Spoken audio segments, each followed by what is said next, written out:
What happens when a clout chaser fakes car crashes, abandons his girlfriend during a potential shooting, and jokes about child abuse investigations? All on livestream? Has Jack Dodie finally gone too far? Stick around till the end. You won't believe how deep this spiral goes. You know you've hit rock bottom when your biggest talent isn't streaming, entertaining, or even functioning like a semi-normal human being. It's staging fake car crashes and somehow still pulling an audience. Jack Dodie has officially entered his career-ending side quest arc, and he's speedrunning his own downfall like there's a prize for hitting rock bottom first. From faking luxury car wrecks to getting a surprise visit from Child Protection Services mid-livestream, Jack's life is unfolding like a bootleg episode of Black Mirror, but with worse writing and even worse decisions. So strap in, because this exposé doesn't hold back. It peels back the layers. His ego, his cowardice, and his stunning lack of loyalty, all broadcast live for the world to cringe at. Let's dive into Jack's favorite genre, manufactured chaos. He went live claiming he just wrecked another high-end ride, dramatically musing that maybe he shouldn't be behind the wheel anymore. And honestly, no lies detected. But here's the kicker. None of it was real. Not only was there no crash, but the entire stunt was a lazy ripoff. Recycled content from another creator's fake accident, same cars, same sketchy rental guy, same painfully bad acting. At this point, Jack isn't even pretending to try. Instead of owning up to staging the whole thing, Jack did what he does best, doubled down. Cue the crocodile tears, the royalty-free sad music, and the slow cinematic zoom. He's out here serving up low-budget Oscar performances in the niche category of clout-chasing tragedy. It's like watching someone audition for sympathy points on a reality show no one asked for. And just when you think it can't possibly get more humiliating, it absolutely does. Enter the real car crash. Not Jack's, mind you. His friend Michael totaled a BMW, and instead of checking whether the guy was, alive, Jack rolled up with a camera crew and a lighting rig like he was about to film a cologne commercial in a junkyard. The man literally ripped off his shirt, struck a pose next to the wreck, and flexed like the twisted metal was a full-length gym mirror. Oh, and they didn't just film a quick clip, they shot for over an hour. Full-on cinematic angles, reaction shots, even dramatic reenactments. The kind of setup you'd expect from a true crime docuseries, not two influencers using a totaled car as a photo op. You'd think that might be the moment Jack finally paused to reflect. But no, he wasn't done, not even close. Because just when the staged chaos couldn't get any more surreal, reality came knocking, clipboard in hand. In the middle of a stream, actual Child Protection Services showed up at Jack's door. No warning, no prank, no influencer stunt, just real government agents conducting an investigation into alleged child abuse. Let that sink in. This wasn't some troll call or internet gag. This was a paper trail. Someone filed a report, and something about Jack's behavior triggered a serious response.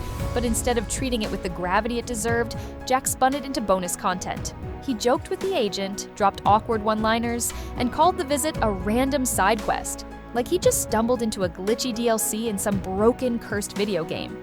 At this point, the man is literally role-playing a federal investigation for views. You'd think this would finally snap him back to reality. A wake-up call, a line in the sand. But for Jack, it was just more content. He later described the CPS visit as a new kind of swatting, and in one of the most absolutely deranged moments yet, he actually praised whoever reported him, like being investigated for child abuse was some next-level fan interaction. Then, he started nostalgically listing off past fake swattings like they were greatest hits on a highlight reel. I mean, seriously, who talks like this? Who thinks like this? Because this isn't edgy, it's not bold, it's delusional. Jack isn't pushing boundaries, he's spiraling, caught in the vortex of the content brain rabbit hole. There is no line he won't cross if there's a thumbnail to be made from it. And that brings us to the moment the mask fully slipped. Jack was out doing one of his typical IRL banger streams with his new girlfriend. Aimless chaos, just another day in his highlight reel of poor decisions. Mid-stream, a man allegedly flashes a weapon, and Jack, full-blown Scooby-Doo panic mode. Dude bolted like he'd just seen a ghost, racing out of the store with the urgency of a cartoon character running off screen. Minor detail though, he left his girlfriend behind, in the store, with a random man they had just met. He genuinely believed someone might be armed, and his survival instinct kicked in for himself.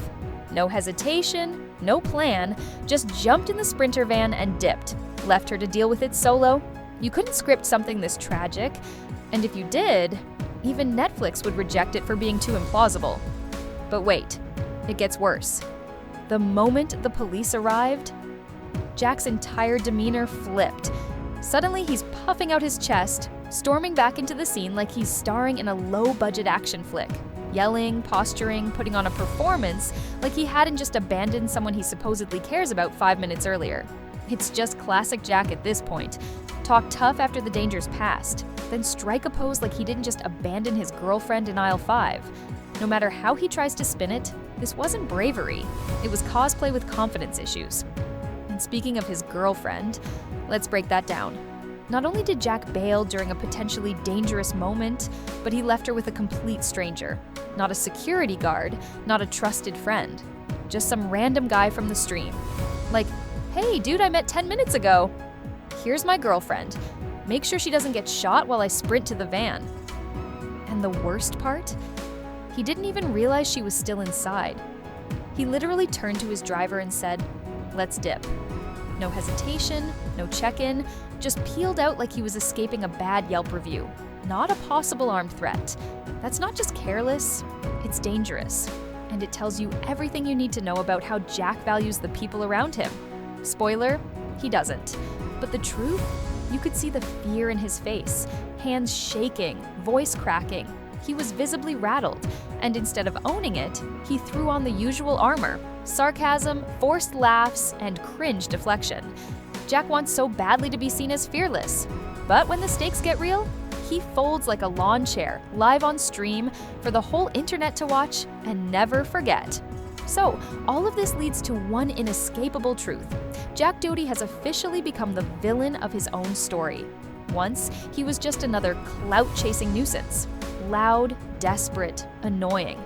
Now, he's reckless, tone-deaf, and dangerously detached from reality.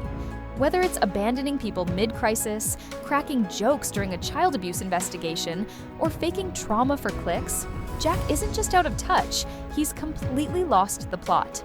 And somewhere along the way, he showed the world exactly who he is.